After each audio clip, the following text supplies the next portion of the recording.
Kurikulum operasional satuan pendidikan atau yang biasa disebut dengan KOSP adalah kurikulum merdeka di tingkat satuan pendidikan yang memuat semua rencana proses belajar yang diselenggarakan sebagai pedoman seluruh penyelenggaraan pembelajaran.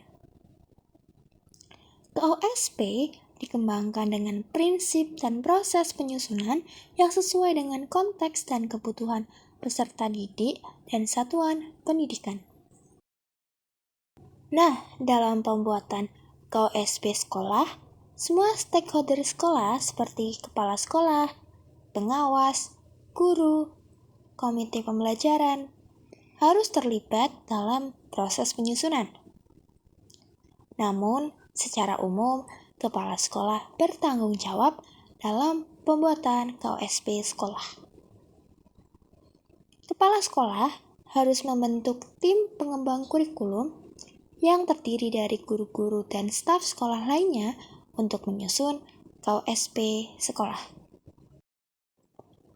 Nah, di dalam proses dan penyusunan KOSP sekolah, stakeholder harus terlibat dalam beberapa tahapan dan kegiatan sebagai berikut.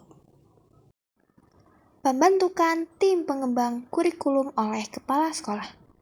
Nah, tim pengembang kurikulum ini yang bertanggung jawab dalam penyusunan KOSP sekolah. Selanjutnya, ada analisis kebutuhan dan potensi sekolah oleh tim pengembang kurikulum. Setelah menganalisis kebutuhan dan potensi sekolah, tim pengembang kurikulum menyusun visi, misi, dan tujuan sekolah, lalu menyusun rencana pembelajaran dengan melibatkan guru-guru. Nah, setelah menyusun rencana pembelajaran, dilanjutkan dengan evaluasi pembelajaran, lalu ada program pendampingan dan pengembangan profesional. Setelah itu, menyusun lampiran yang terdiri dari SK tim pengembang kurikulum, contoh rencana pembelajaran, contoh proyek penguatan profil pelajar Pancasila, dan referensi landasan hukum yang berkaitan dengan karakteristik sekolah oleh tim pengembang kurikulum. Selanjutnya, ada refleksi diri peserta didik secara teratur oleh guru-guru. Apa sih yang dimaksud dengan refleksi peserta didik? Nah, refleksi peserta didik adalah kegiatan yang dilakukan oleh peserta didik untuk merefleksikan diri mereka sendiri terkait dengan proses pembelajaran yang telah mereka lakukan. Refleksi peserta didik dapat membantu mereka untuk memahami kelebihan dan kekurangan mereka dalam belajar, serta membantu mereka untuk meningkatkan kinerja belajar mereka di masa depan. Selanjutnya, ada memperhatikan profil atau kompetensi guru yang diperlukan untuk pembelajaran yang optimal menuju visi dan misi sekolah. Nah, kegiatan ini bertujuan untuk mempertimbangkan kemampuan dan keterampilan yang harus dimiliki oleh guru dalam menjalankan tugasnya sebagai pendidik. Profil kompetensi guru meliputi beberapa aspek, seperti kompetensi pedagogik, kompetensi kepribadian, kompetensi sosial, dan kompetensi profesional. Guru juga harus memperhatikan profil kompetensi guru dalam menyusun rencana pembelajaran dan evaluasi pembelajaran, agar sesuai dengan kebutuhan peserta didik dan satuan pendidikan.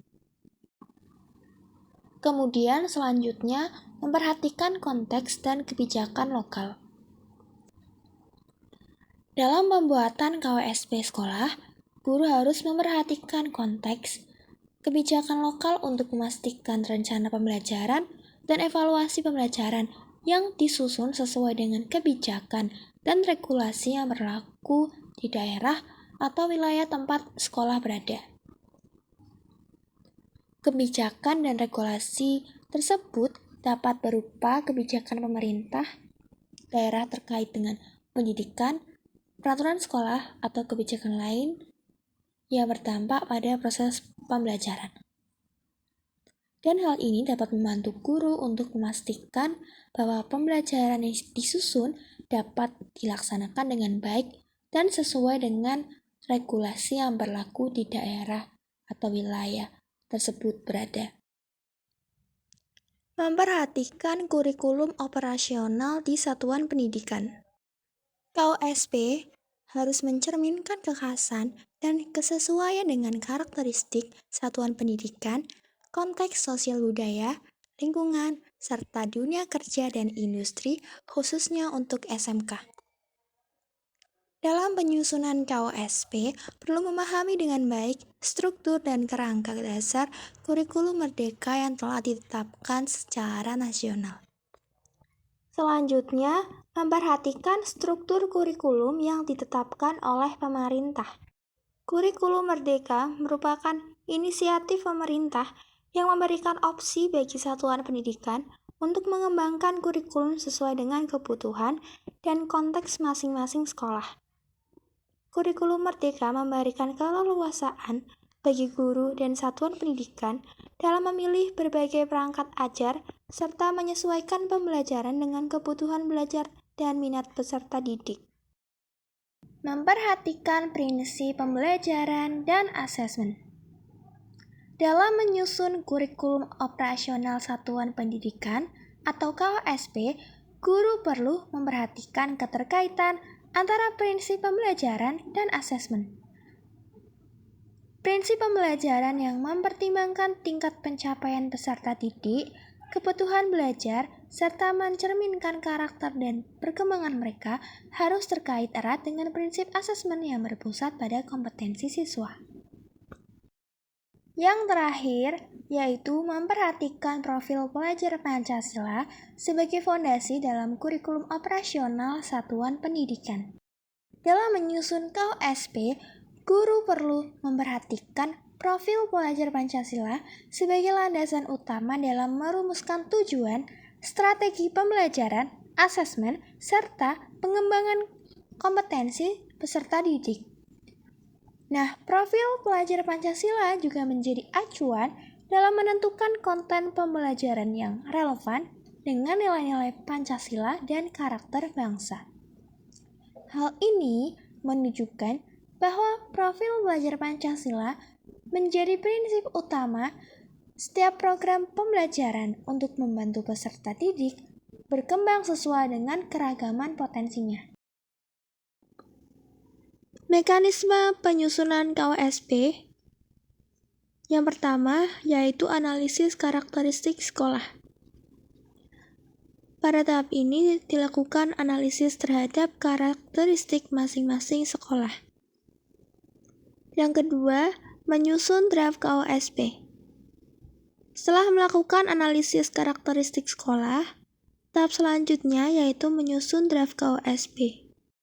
Yang ketiga, yaitu mereview.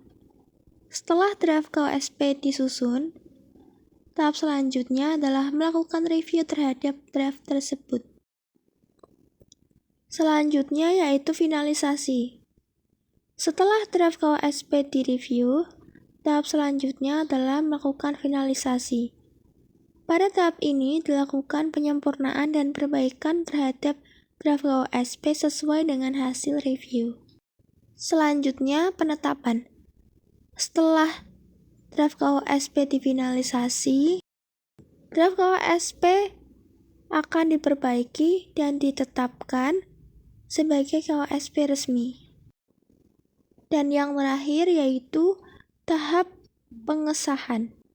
Pada tahap ini, KOSP yang sudah ditetapkan akan diresmikan melalui pengesahan oleh pihak yang berwenang, seperti kepala sekolah atau dinas pendidikan setempat.